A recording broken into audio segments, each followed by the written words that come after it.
একটা Hindu dead body নিয়ে এখান থেকে একটা হিন্দু ডেড বডি নিয়ে রাত্রের 8টার দিকে রওনা দিছি গোপালগঞ্জের উদ্দেশ্যে। তো আমাদের মনে হয় যে গ্যাস নিতে হবে, গাড়িতে গ্যাস কম আছিল, পাম্পে ব্রেক করছি। ওইখান থেকে বাইরে ঢাকা সিটি থেকে বাড়িতে মনে করেন 10টা বাজে গেছে। 10টার পরে যে আমরা মনে করেন ঢাকা ধোলাইপাড় থেকে টান দিছি গাড়িটা। হ্যাঁ, আমার সাথে কোনো লোক নাই, আমি আর আমার ওস্তাদ ছিল, আর আমার রুগীর ডেড বডি লাশের সাথে একটা হিন্দু মহিলা ছিল।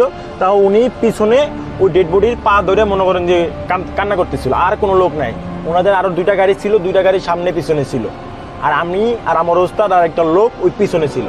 হ্যাঁ, আমরা দুইজন মনে হয় কথা বলতে যেতেছিলাম। হঠাৎ করে আপনার ভাটিয়াপাড়া মোড় পার হয়েছি, পরে গাড়িটা কিরকম ভার হয়ে গেছে। যেমন মনে করেন আমাদের তখন ঠিক বাজে হইলো আপনার 12টার থেকে কি একটা, মানে একটার একটু কম হবে। তখন আমরা মনে করেন ঠিক 100-120 গাড়ির স্পিড, খালি রাস্তা। তখন আমরা জোরে জোরে যাচ্ছিলাম, মনে করেন 100-120 রাস্তা। হঠাৎ করে গাড়িটা কিরকম স্লো হয়ে গেল। তো আমিও ধাক্কা খেলাম। উস্তাদকে বললাম, উস্তাদ কি সমস্যা? বলছে না কিছু না, এমনি ব্রেক করছি। উস্তাদে আমাকে মানে বুঝতে দেন, আমি ঠিকই বলছি, আমি উস্তাদকে বলতে দেনি। আমি উস্তাদকে বললাম, উস্তাদ কি সমস্যা, কোনো সমস্যা হলে আমাকে বলেন। উস্তাদে বললে কিছু না, কিছু সমস্যা হয় না, এমনি ব্রেক করছে।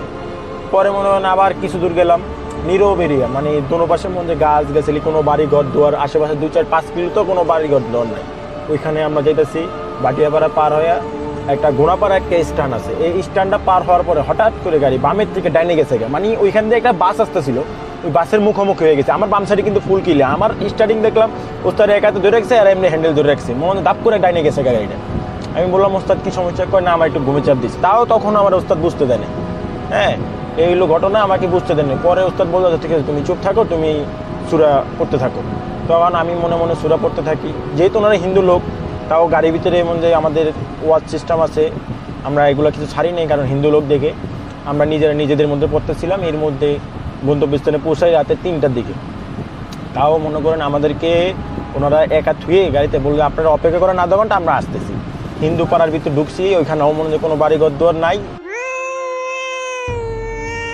একটু পরপর মনে যে কুকুর ডাকে, একটু পরপর বিড়াই ডাকে আমাদের গাড়ির সামনে। আমরা গাড়িতে কেউ নামি না, গাড়িতে এসি চলা অবস্থা আমরা গাড়িতে বসেছিলাম। তখন মনে আমরা গাড়িতে কতক্ষণ রেস্ট নিলাম। পরে যে আধা ঘন্টা 1 ঘন্টা পরে ওনারা আসছে পরে আমাদেরকে বিদায় করে দিছে। তখন যে আমার ওস্তাদ যে বললো এই কাহিনী, ঢাকা মেডিকেল থেকে পোস্টমর্টম করে লাশটা উঠাই দিয়েছিল গাড়িতে উঠাই দেওয়ার পরে মনে করেন আমাদের গাড়িটা গেল নাটোর, সুন্দর মতন পৌঁছানোর ঠিক 1 মুহূর্ত আগে, মানে ঠিক রুগীর 10 কিলো বাড়ির আগে আপনার গাড়ির 2টা চাকা একেবারে পাংচার হয়ে যায়। 2টা চাকা এগুলা মনে করেন পাংচার হয়ে গেছে।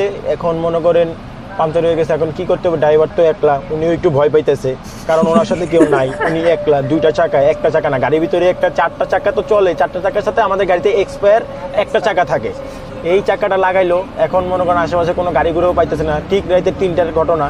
এখন তো মনে করেন আশেপাশে কোনো গাড়ি ঘুরেও পাইতেছে না, যে এই গাড়িটা নিয়ে একটা মানে অটো রিক্সায় বা একটা ভ্যান গাড়িতে করে নিয়ে আপনার চাকাটা লিক সারাতে হবে। একটা চাকা আছে, কোনোরকম একটা চাকা দিয়ে কোনোরকম লিক টিক সারাইলো। গাড়ি একটা আসলো, আমাদের পিছনে আরেকটা গাড়ি, এই গাড়িতে লিক সারায় আবার আসলো। ঠিক গন্তব্যস্থানে যাওয়ার আগে, ঠিক আবার 5 কিলো আগে যে আবার চাকা লিক হয়ে গেছে, 4টা একসাথে। এই হলো ঘটনা। কিন্তু কি হয়েছে ওইটা আমাদের পুরোপুরি খুলে বলে নাই, সব কিছু খালি চাকা লিক হয়েছে এটাই বলছে। কিন্তু আর গাড়ি চলতেছিল ভার, গাড়ি মনে হয় চলতেছেই না, গাড়ি মনে পিছন দিয়ে কে টাইনা ধরে রাখছে, এরকম মানে ফিল করতেছে ড্রাইভারের। লাশের লোকও নয়, লাশ উঠে দিয়েছে ঢাকা মেডিকেলতে, ঠিকানা দিয়ে দিয়েছে পুলিশ যে এইখানে যান, এখানে গেলে আপনার ভাড়াটা আপনাকে দিয়ে দিবে।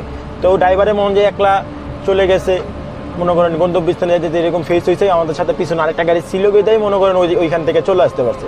ওইখানেও মনে যে নীরব এরিয়া, 2-4-5 কিলো তো মনে করেন একটা দোকান নাই, একটা বাড়ি ঘর দোয়ার নাই যে এখানে যাই হেল্প চাইবে, সাহায্য চাইবে। বেশিরভাগ এইসব ঘটনা ঘটলো হাইওয়েতে। যেমন মনে করেন বড় বড় গাড়ি অ্যাক্সিডেন্ট করে, মনে করেন বাস অ্যাক্সিডেন্ট করে, ট্রাক অ্যাক্সিডেন্ট করে, পিক আপ অ্যাক্সিডেন্ট করে, প্রাইভেট কার অ্যাক্সিডেন্ট করে।